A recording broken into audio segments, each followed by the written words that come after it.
আসসালামু আলাইকুম রহমতুল্লাহি ওবরাকাতু ইন্নাল হামদালিল্লাহি ওয়াসসালাতু ওয়াসসালামু আলা সাইয়্যিদিল মুরসালিন ওয়া আলা আলিহি ওয়া সাহবিহি আজমাইন। এই দুনিয়াতে সবাই সুখী হতে চায়, সবাই একটু সুখ চায়, একটু শান্তি চায়। কিভাবে শান্তিতে দুনিয়াতে বসবাস করা যায় সে সেটা কিন্তু সবাই কামনা করে। আর এই সুখ চায় বিধায় মানুষেরা কত কি করে দেখেন। আজকে মানুষেরা এই সুখের জন্য কোথা থেকে কোথায় যাচ্ছে।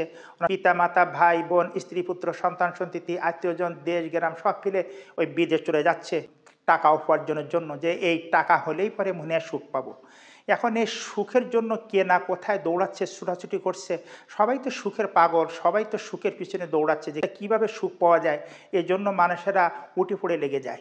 তাই জীবনে সুখী হতে চাইলে এই তিনটি কথা অবশ্যই মেনে চলুন। আল্লাহ চাহে তো এই তিনটি জিনিস মেনে চললে আপনি হয়তো সুখ অর্জন করতে পারবেন, আপনার জীবনে হয়তো সুখ আসতে পারে।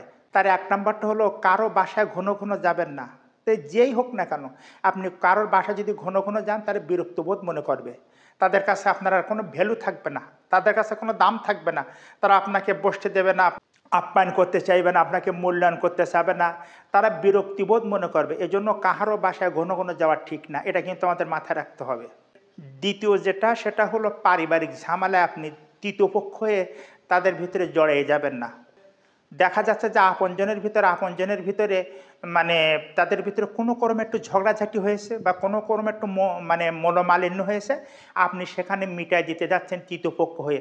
অনেক ক্ষেত্রে দেখা যাচ্ছে যে আপনি উভয় পক্ষকে একত্রিত করার জন্য, উভয় পক্ষকে মিলানোর জন্য আপনি আপ্রাণ চেষ্টা করতেছেন। হয়তো কোনো ক্রমে মিলাতে পারলেন বা মিলাতে পারলেন না, তাদের পারিবারিক ঝামেলা কিন্তু একদিন ঠিকই মিটে যাবে। আর আপনি কি হয়ে যাবেন?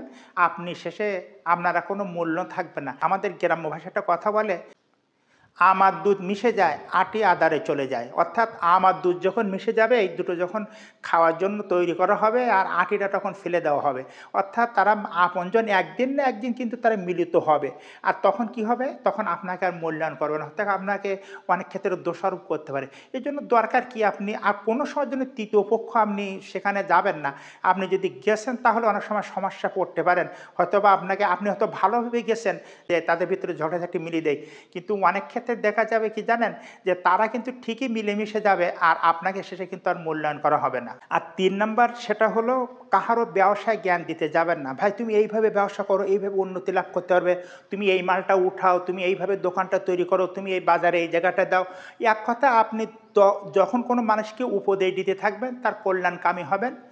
ব্যবসায় যদি সে লাভবান হয়, সে কিন্তু আপনাকে কিছু দেবে না, হয়তো বা আপনাকে স্মরণ নাও করতে পারে। যদি ব্যবসায় কোনো সময়ের জন্য ক্ষতিগ্রস্ত হয়ে যায়, তখন কি বলবে জানেন? আজকে তোমার কথা মতো আমি এই ব্যবসাটা করে, তোমার কথা মতো এই জায়গায় দোকান দিয়ে, তোমার কথা মতো এই জিনিসগুলো করে তোমার কথা মতো এই জিনিসগুলো আমি উঠাইয়ে, তোমার কথা মতো এই বাজারে দিয়ে আমি চরম আকারে ক্ষতিগ্রস্ত হয়েছি। আর যদি তোমার কথা না শুনতাম তাহলে আমি বড় ধরনের ক্ষতির মধ্যে পড়তাম না।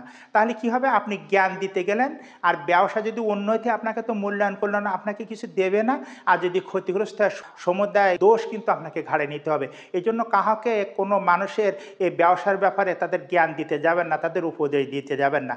এই ৩টি বিষয় আমাদের সর্বক্ষণ মাথায় রাখতে হবে। সম্মানিত দর্শক শ্রোতা মণ্ডলী, এই ছিল আমাদের আজকের ভিডিওটা ভালো লাগলে লাইক দেবেন।